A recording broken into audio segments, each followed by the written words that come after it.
Graça e paz a todos os irmãos, especialmente aqueles que nos acompanham pela rede social do YouTube. Todos são bem-vindos.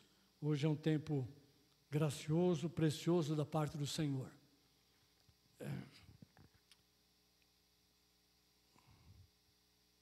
Nessa manhã temos uma missão aqui. Vamos começar uma série de ministrações baseada num tema geral.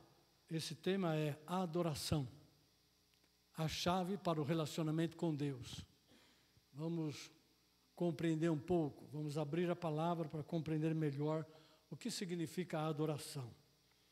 E o motivo dessa série de palavras, de ministrações, é que nós queremos que a igreja, entendendo corretamente a palavra, o ensino bíblico, possa viver, possa construir em sua vida, em seu lar, o pilar da adoração.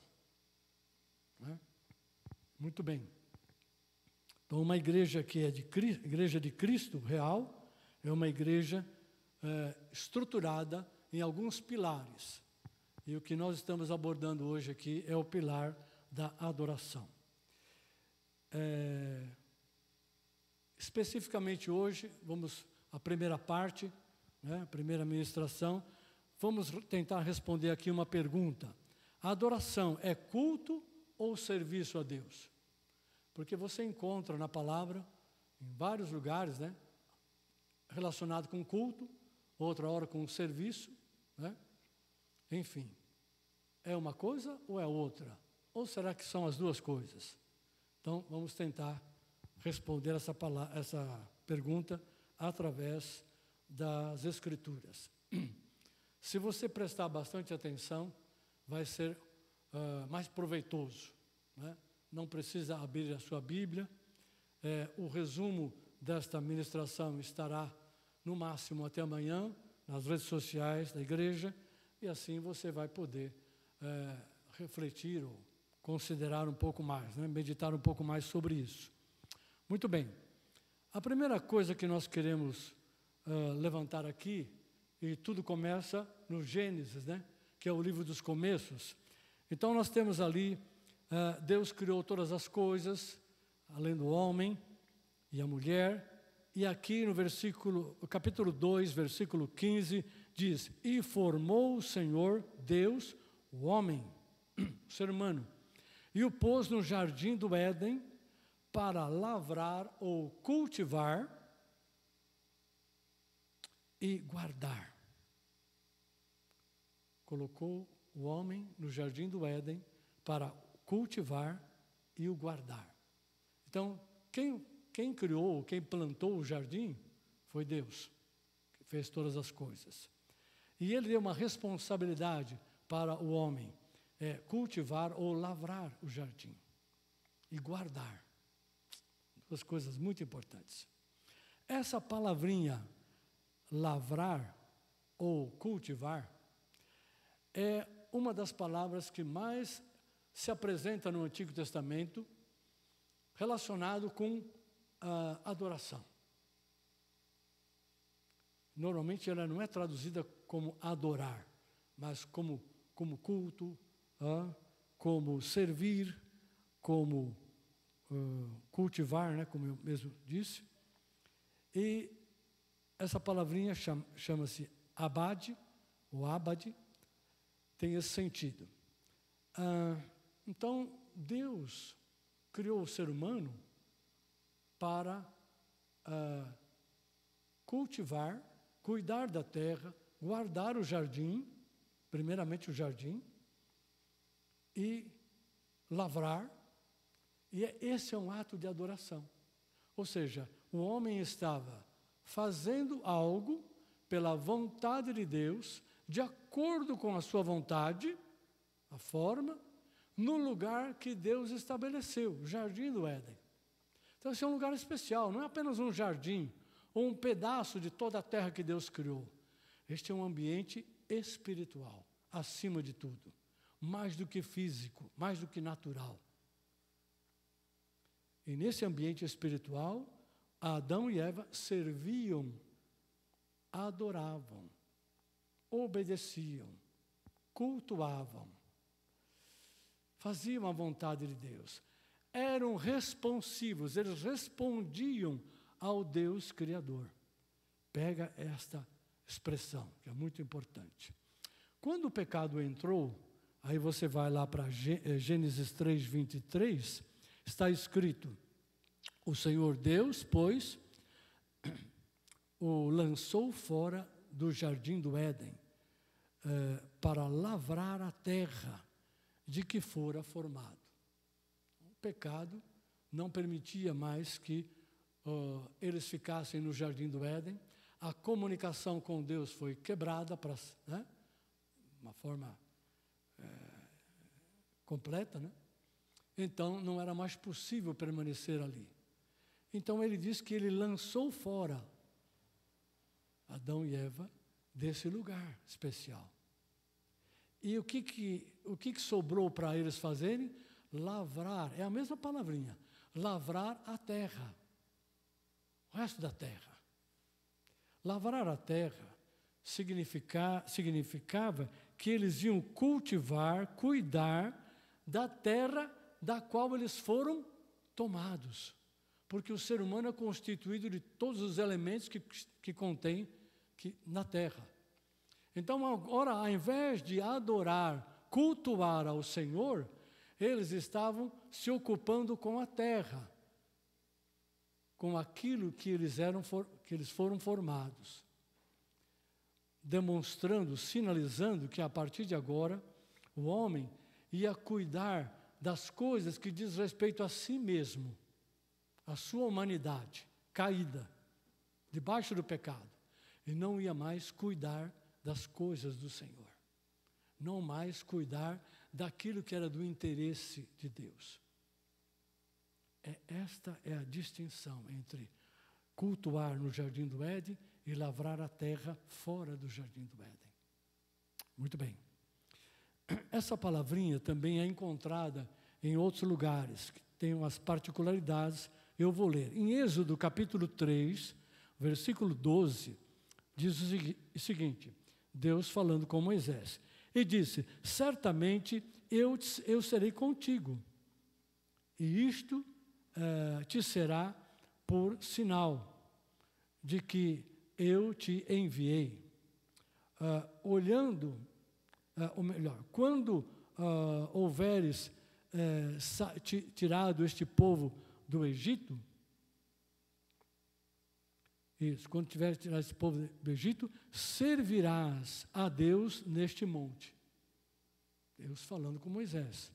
Então, eu vou mostrar que eu estou contigo, você vai, eu vou agir, o povo vai sair do Egito, eu vou tirar esse povo do Egito, e como sinal, você vai trazê-lo aqui novamente, lá no Monte Horebe, no Monte Sinai, né? E aqui vocês vão servir a Deus.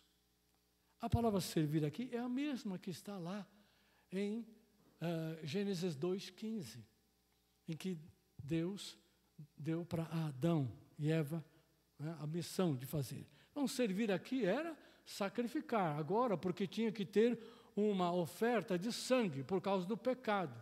O sangue ia mediar, o sangue dos animais iam mediar a relação agora, porque o ser humano estava debaixo do pecado. E esse serviço então, no sentido de sacrificar, de ofertar, de reconhecer, né, de cultuar ao Senhor. Em Êxodo 4:23, Deus diz o seguinte: e eu tenho dito, e eu te tenho dito, deixa o meu povo, deixa o meu filho, deixa ir o meu filho, para que me sirva, mas se recusares a deixar ir, falando de Israel, né? Deus está falando, Israel é meu filho, eis que eu matarei o teu filho, o teu primogênito. Então, a palavra que Deus deu a Moisés, Moisés está transmitindo a Faraó. deixa ir o meu filho. Essa é a maneira como Deus estava olhando para o povo de Israel. Eu sou o pai, eu os criei. Eles são meus filhos. Estão debaixo de escravidão humana. Desta forma, eles não podem me servir. Eles não podem cumprir o propósito que eu estabeleci para o ser humano. Não deixa ir. Saindo, deixando de ser escravos, vai para aquele lugar que Deus preparou e indicou, e ali vai cultuar ao Senhor. Ali vai estabelecer uma nova relação com o povo de Israel. Porque hoje a relação que eles tinham era de escravos de Faraó. E Deus estava chamando para uma vida de adoração, através de um relacionamento com Ele. Então, esse servir, tanto de Êxodo 3,12 como do 4,23, essa palavrinha servir, é a mesma que está lá em cultivar a terra, né? Muito bem. Então, essa é a primeira coisa que eu queria chamar a atenção. Essa primeira palavra muito importante que está espalhada no Antigo Testamento. Há uma segunda palavra registrada aqui em outros textos, eu vou ler aqui primeiro, Gênesis 18, versículo 2 e 3, onde a palavra adorar começa a aparecer. Então, aqui tem uma expressão falando daquele encontro que Abraão teve com o Senhor e os 2 anjos que vieram até ele, na época em que eles iriam fazer um juízo sobre Sodoma e Gomorra. Esse é o contexto. Então, o texto explica o seguinte: e levantou os seus olhos e olhou, e eis que 3 homens em pé junto a ele, e vendo-os, correu da porta da tenda ao seu encontro e inclinou-se à terra. Inclinou-se, né? À terra. Né? E depois continua. E disse: meu Senhor, se agora tenho achado graça aos teus olhos, rogo-te que não passes do teu servo. E eis que agora eu trouxe as... Aqui já é outro texto, desculpe. Então, Abraão diz: vocês chegaram até aqui ao lar, à casa do teu servo, eu rogo que vocês não passem daqui, não vão embora.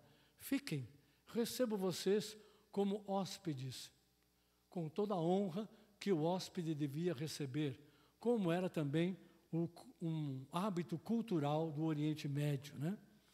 Então, a pessoa hospedada parecia ser mais importante até do que os membros da própria família. E esta palavrinha aqui, inclinou-se à terra, né? Significa fazer reverência, adorar, curvar-se completamente, né, a eles. Então, esse gesto é um gesto de adoração. Ele está espalhado em muitos outros lugares no Velho Testamento. Então, a palavra indica um gesto de inclinar-se, de curvar-se totalmente, né? Mas isto por si só não é uma adoração, é uma expressão do que está no interior. O interior é uma reverência, é um respeito em consideração a alguém que você está considerando de alta honra, de alta reverência, de alta importância, de alto valor. Então, ele está se inclinando, se curvando. Aqui, talvez, à primeira vista, podia parecer que ele estava fazendo isso a homens. Porque no Novo Testamento diz que Abraão hospedou anjos, né, sem saber, inicialmente. Depois ele percebeu quem é que estava diante dele, né? Um outro texto que tem a mesma palavrinha aqui é shachar. Não sei se é essa a expressão correta do hebraico, né? Mas é isso. Em Deuteronômio, quando fala da colheita, o Senhor orienta o sacerdote a dizer para o povo de Israel: quando houver a colheita, você separa as primícias dos frutos, fruto dos grãos, e traz aqui perante o Senhor, como um gesto de honra, de reconhecimento, de adoração. Então ele está explicando como é que o membro de Israel, né, o israelita, devia proceder. Está lá no capítulo 26 de Deuteronômio. É muito interessante você depois ler essa parte do capítulo. Mas eu destaco aqui o versículo 10 que diz: eis que agora eu trouxe as primícias dos frutos da terra que o Senhor me deu, né? Então as porás perante o Senhor teu Deus e te inclinarás. Inclinarás. É a mesma palavrinha lá relacionada com Abraão, que em algumas Bíblias fala ele adorou. Então, ao invés de usar a palavra inclinar, usa a palavra adorar. E te inclinarás perante o Senhor teu Deus. Então, esse gesto de inclinar-se, né, curvar-se, é o gesto da adoração. Então, adoração de coração. O gesto é apenas uma expressão. Muito bem. Então, já te dei aqui uma segunda palavra que está associado com a atitude de adoração. Vamos mais um pouquinho para frente aqui. Em Êxodo capítulo 4, versículo 30 e 31, nós encontramos uma terceira palavra que chamada kadad, que significa também inclinar, né, um gesto, mas tem um significado de entrega ou de submissão voluntária. Então, já tem um significado um pouco diferente das outras, né? E aqui no texto de Êxodo 4, 30 a 31, está escrito: Arão falou todas as palavras que o Senhor falara a Moisés. Ele está falando com o povo de Israel, aquele primeiro contato, né? Moisés falou que ele era meio gago, né? Então, não, eu vou usar o teu irmão, então. Ele vai ser a tua boca. E Arão vai lá falar com o povo para dar as boas novas de que Deus apareceu e queria resgatar o povo de Israel lá do Egito. Então, ele diz: então Arão falou todas as palavras que o Senhor falara a Moisés e fez os sinais. Ele mesmo fez os sinais entre os filhos de Israel, do povo, né, de Israel. E o povo creu naquela notícia que Arão estava falando. O povo creu. E quando ouviram que o Senhor visitara os filhos de Israel e que via a sua aflição, que entendeu que Deus se importava com eles, né? Eles inclinaram-se e adoraram. Inclinaram-se e adoraram. Do jeito que está escrito lá. Então, essa atitude e essa de adoração, acompanhado desse gesto que expressava a adoração, é essa terceira palavrinha, kadad, que significa, novamente, inclinar ou entregar-se em submissão. Olha a resposta que o povo de Israel, ainda escravizados no Egito, eles deram para Arão e Moisés, diante das notícias de que Deus estava visitando o povo, vendo a sua aflição, e estava disposto a tirar o povo daquela condição e tomá-lo para si como povo seu, povo de Deus, e levá-lo para um novo lugar. Percebe como a adoração aqui é uma resposta? Então eles se inclinaram e adoraram. Ou seja, eles assumiram uma atitude de entrega. Estamos contigo, somos teus, estamos nos submetendo à sua vontade e à sua palavra. Isso é que carrega o significado que carrega a palavra kadad. Muito bem. Então, já te dei 3 palavras, todas relacionadas, né, com essa atitude que expressa a adoração do coração. Vamos agora fazer uma ponte entre o Antigo Testamento e o Novo? Muito bem. Dessa palavrinha, da segunda palavra que está em Deuteronômio, e que diz que eles devem apresentar o molho, né, o feixe dos frutos, das primícias, né, dos frutos da terra, devia se apresentar lá, diante do Senhor. Porás perante o Senhor e te inclinarás. Te inclinarás. Da mesma maneira que Abraão se inclinou, né, para fazer reverência, para adorar, né, para estar curvado diante daqueles aquelas 3 figuras, né, que apareceram. Na verdade, era o Senhor e os 2 anjos que o acompanhavam, né? Então, dessa expressão aqui, de curvar-se e de adorar, existe uma palavra no Novo Testamento, que é a palavra no hebraico, tem uma palavra correspondente ao Novo Testamento. E essa palavrinha no Novo Testamento, a gente encontra ela em Mateus, capítulo 4, versículo 10.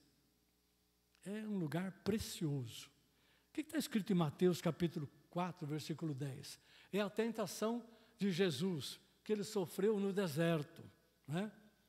Que também está em Lucas, você pode procurar depois.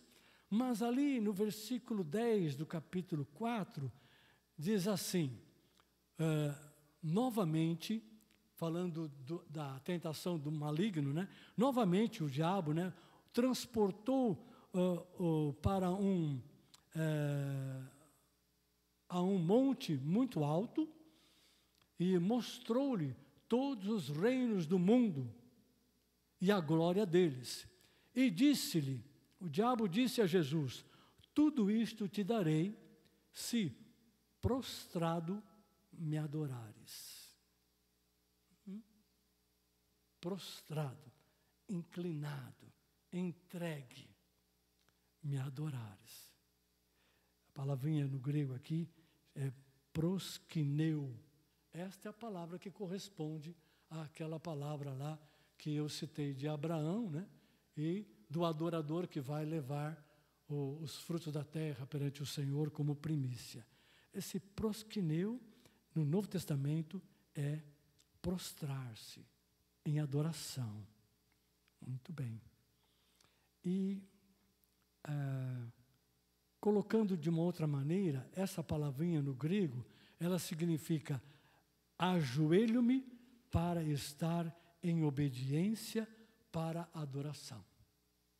Obedecer, não apenas obedecer um mandamento qualquer ou um mandamento ocasional.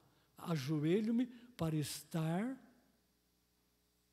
em obediência para a adoração. Então, é uma adoração a Deus. É isto que o diabo estava esperando naquele momento de Jesus. E Jesus deu uma resposta para ele, que parece que ele não gostou muito, não. Na sequência está escrito, aqui eu estou lendo de 8 a 10, né? Então disse-lhe Jesus, vai-te, Satanás, porque está escrito, ao Senhor teu Deus adorarás, e só a Ele servirás.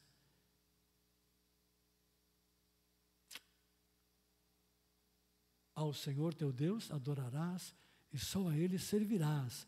Ou, eu sirvo, eu adoro. Né?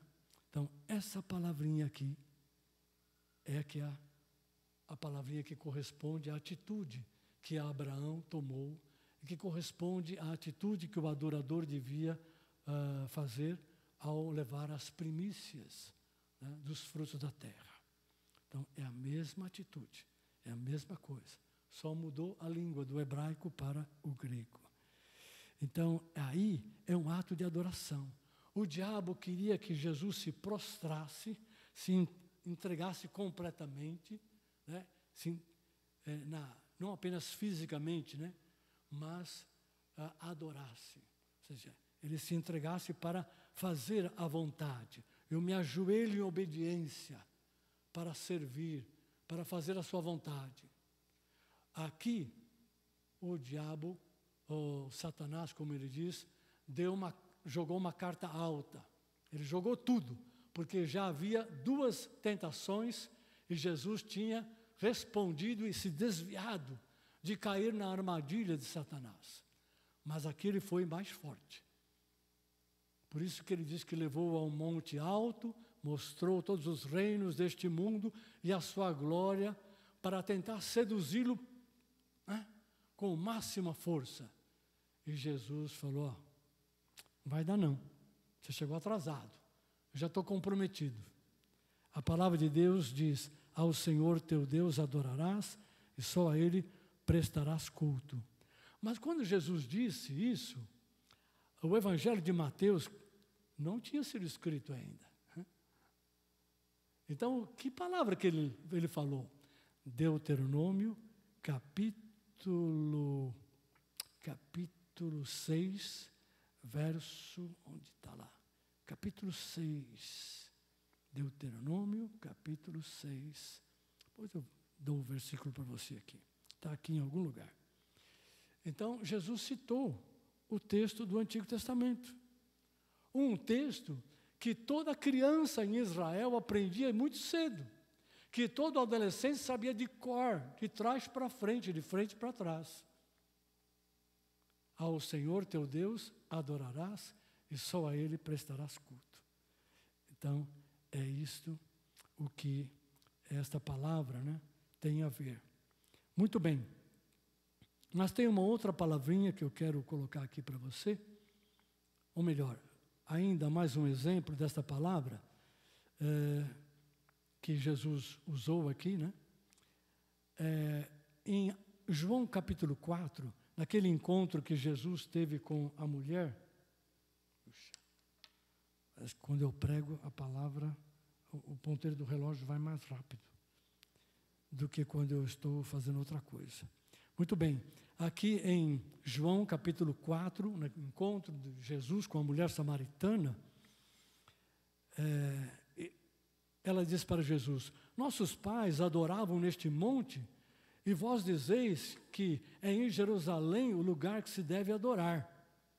Disse-lhe Jesus, mulher, creia-me, que a hora vem em que nem neste lugar, nem em Jerusalém adorareis ao Pai. Vós adorais o que não sabeis. Nós adoramos o que sabemos, porque a salvação vem dos judeus. Observe que ele uniu aqui, ele relacionou adoração com salvação. Nós adoramos o que sabemos, porque a salvação vem dos judeus. A pergunta é, o que salvação tem a ver com adoração? Tem tudo. Por quê? Porque quando Deus foi lá no Egito e se revelou a eles e tirou eles como um ato de salvação, de libertação, de cura, de transformação, Ele chamou o povo de Israel para si, para ser um povo especial. E você já sabe, né? Povo, nação santa, povo eleito, né? Exclusivo para o Senhor. Ele chamou um povo para uma devoção exclusiva a Ele. Um povo que lhe adorava, ou seja, um povo que lhe servia. Um povo que totalmente devotado para Ele. Por isso, salvação tem tudo a ver com adoração. Tem mais um aspecto que eu vou falar daqui a pouco. Muito bem. Então ele disse, porque a salvação vem dos judeus, mas a hora vem, e agora é, em que os verdadeiros adoradores adorarão o Pai em espírito e em verdade. Porque o Pai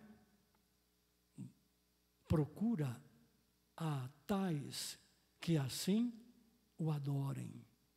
Esta palavrinha adorar aqui é a mesma que eu li lá em Mateus 4. Só ao Senhor adorarás e a Ele servirás, ou prestará culto. É a mesma aqui. Então, Deus é espírito e importa que os seus adoradores o adorem em espírito e em verdade.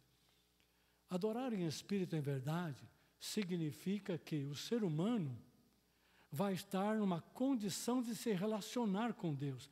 Na carne, debaixo do pecado, o homem não se relaciona com Deus. Mas quando ele nasce de novo, ele alcança a salvação, ele recebe um espírito novo. Agora ele é um ser espiritual novamente.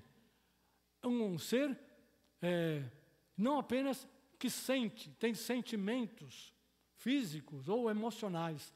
Ele é um ser que tem ligação com Deus. Deus é espírito, o homem se torna novamente o espírito, nasce de novo. Então, nessa identidade, ele pode adorar a Deus. Um homem na carne não pode adorar a Deus. A Bíblia ensina, especialmente no Novo Testamento, em Romanos 8, que a carne se opõe ao espírito e o espírito se opõe à carne. Então, não há relacionamento na carne com Deus. Ele tem que nascer de novo, ele tem que se tornar um ser espiritual.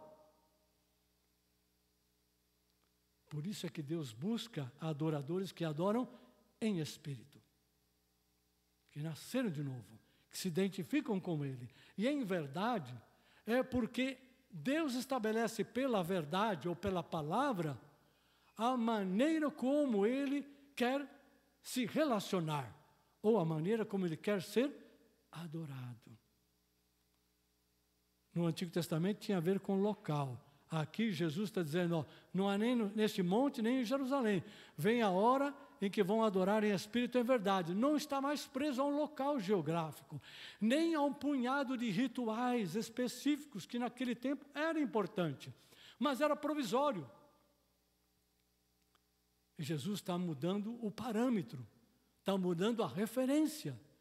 Deus busca adoradores que o adoram, que se relacionam com Ele numa devoção total, numa vida entregue, de submissão, de reconhecimento, de fé. E de acordo com a vontade, de acordo com aquilo que Ele estabelece. Então, de acordo com a verdade. É isso que Jesus estava colocando. E é isso que eles receberam ali, começaram ali, né? Muito bem. Eu vou ser um pouquinho mais rápido agora. Quero fazer mais uma ponte aqui entre o texto de... Onde estamos aqui? Aquela palavrinha que nós vimos em Gênesis 2,15, e que é a primeira, né, que mostra o cultivar ou lavrar como um ato de servir e de adorar. A gente vê essa mesma expressão correspondente em Colossenses. Colossenses 3, versículo 23 e 24, Paulo diz o seguinte: e tudo quanto fizerdes, fazei-o de todo o coração, como ao Senhor, e não aos homens, sabendo que recebereis do Senhor o galardão da herança, porque a Cristo o Senhor servis. Quem serve a Cristo como um ato de adoração, usa os seus atos e as suas palavras como se fossem para o Senhor, ou pelo Senhor. E aqui ele diz, tudo quanto fizerdes, fazei-o como para o Senhor. Se é como para o Senhor, é um ato de serviço a Cristo. E se é um serviço a Cristo, é a adoração. Entendeu?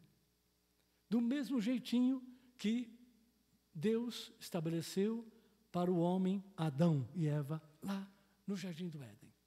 A mesma coisa. Então, em Cristo, Jesus, o Senhor Deus torna a trazer a realidade do seu plano original.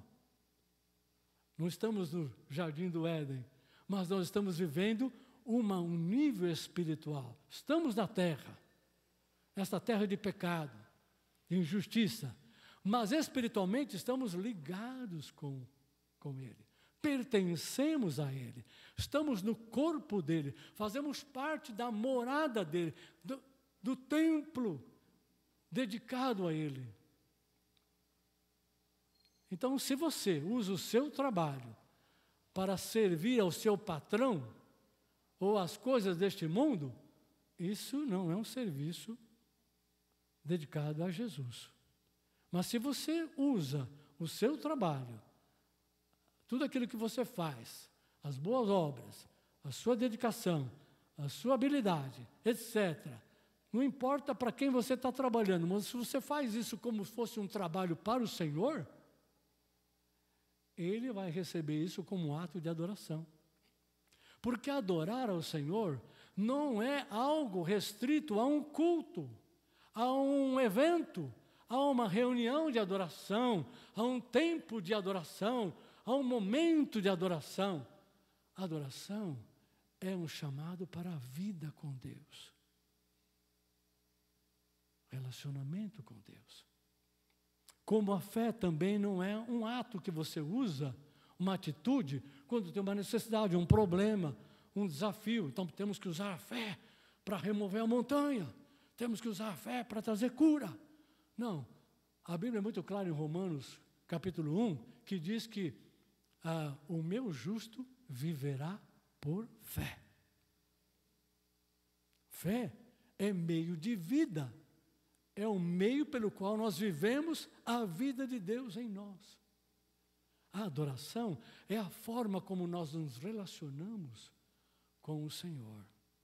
Então, este texto aqui. E tem mais um, aqui em Colossenses 3,17, um pouquinho antes, é vizinho dele aqui, diz assim: e tudo que fizerdes por palavras ou por obras, fazei tudo em nome do Senhor Jesus, dando por Ele graças ao Pai. Se você faz, tudo que você faz por palavras e obras, você faz em nome do Senhor, você pode fazer em nome do Senhor, é como se você estivesse fazendo para Ele. Isso é um ato de adoração. Percebe?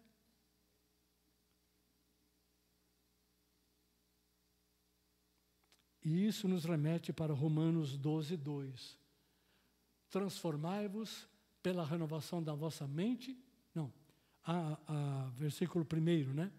Rogo-vos pelas misericórdias de Deus, que apresenteis os vossos corpos em sacrifício santo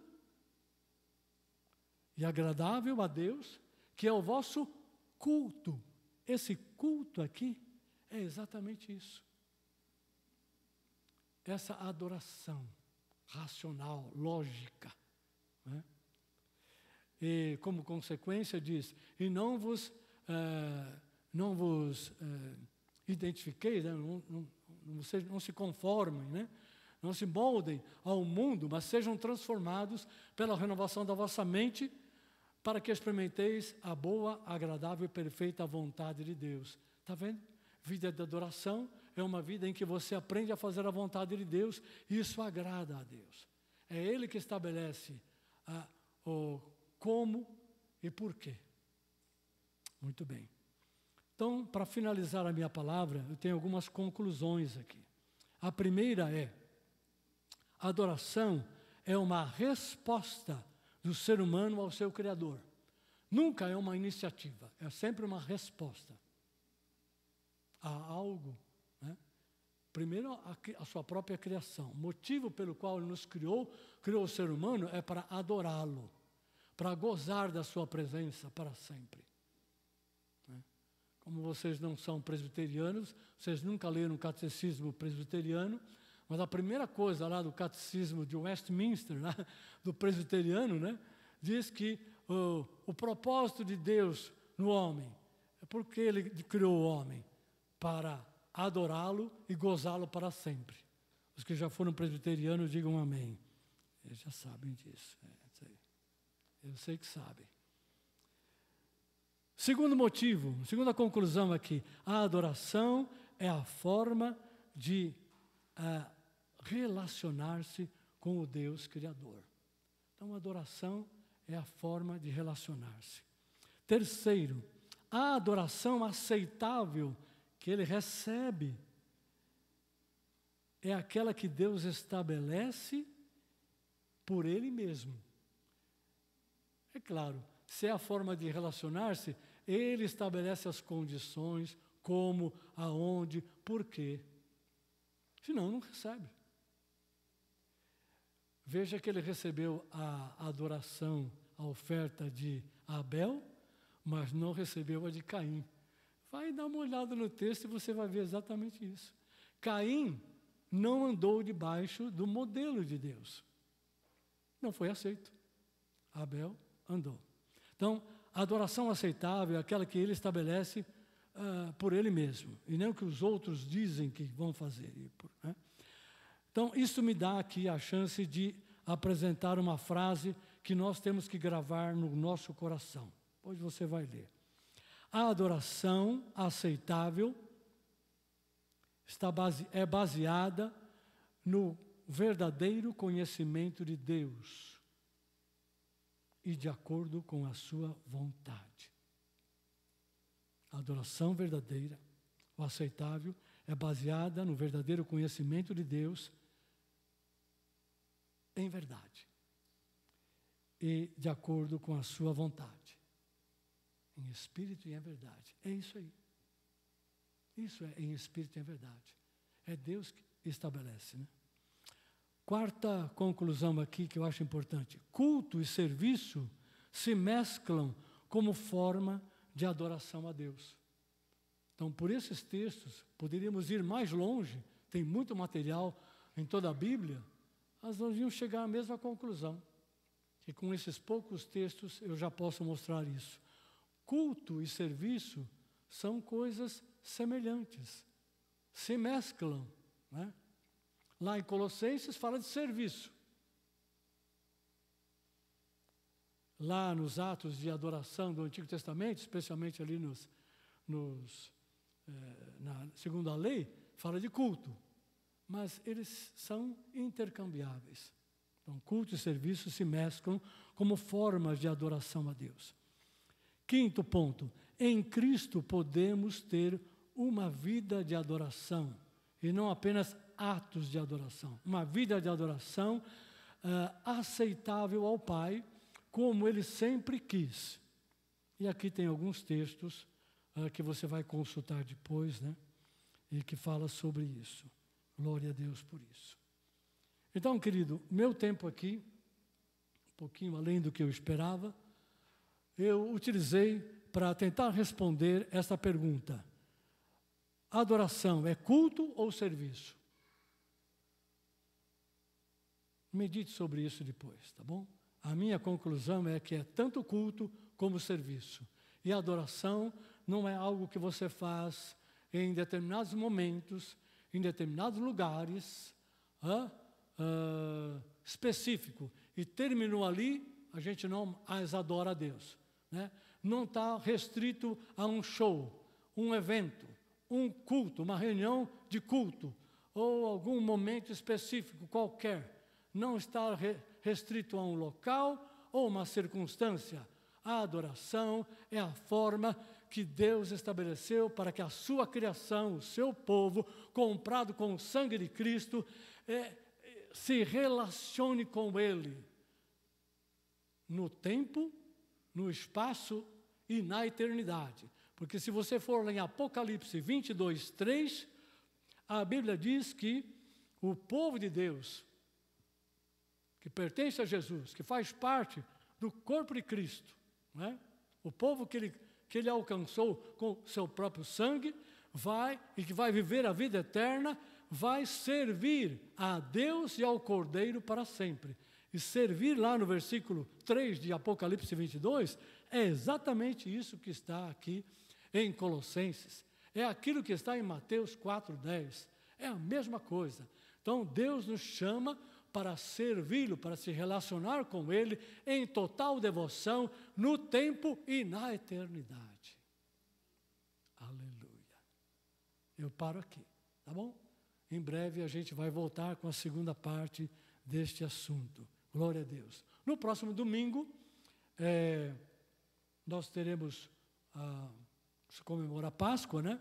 Então vamos ter um culto especial, aí vamos trazer uma palavra relacionada com a obra de Cristo.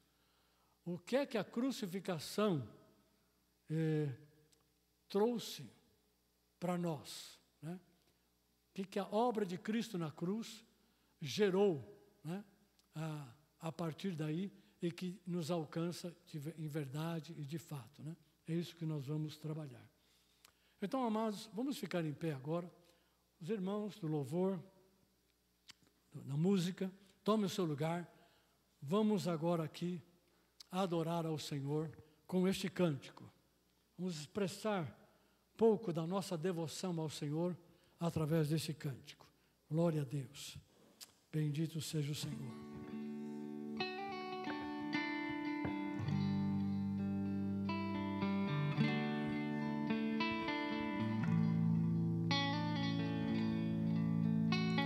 Ao único que é digno de receber a honra e a glória, a força e o poder,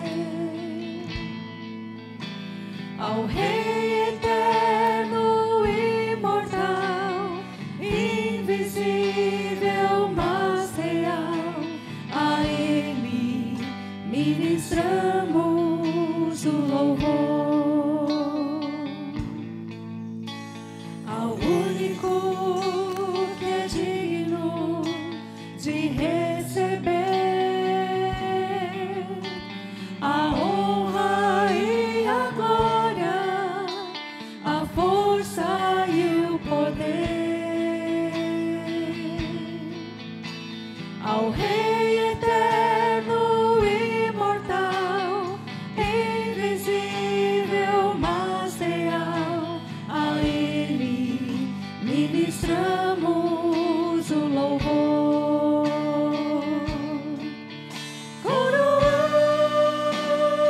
Coroamos a Ti, ó Rei Jesus, coroamos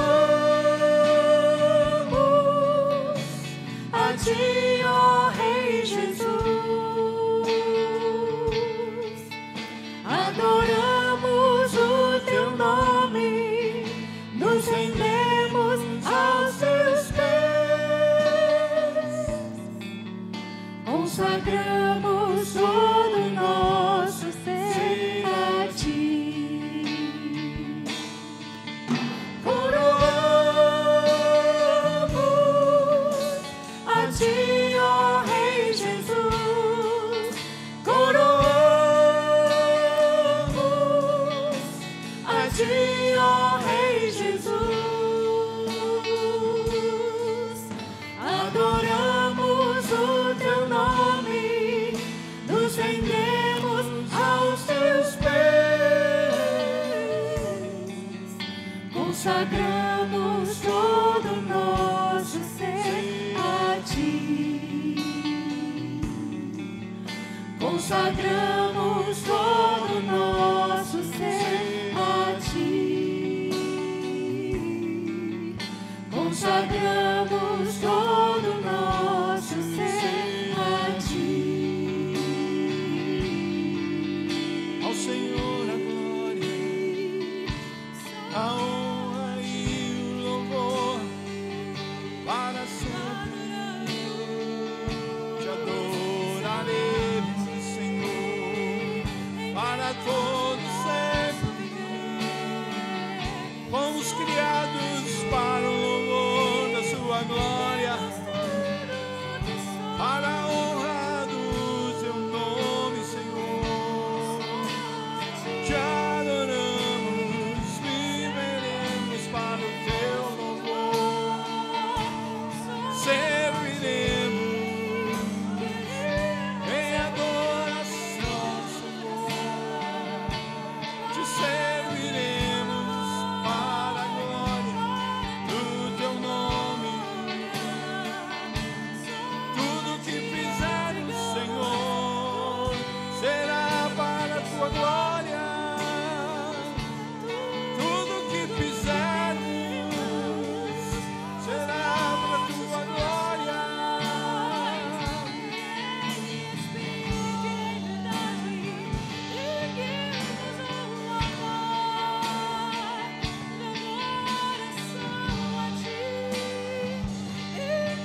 Senhor.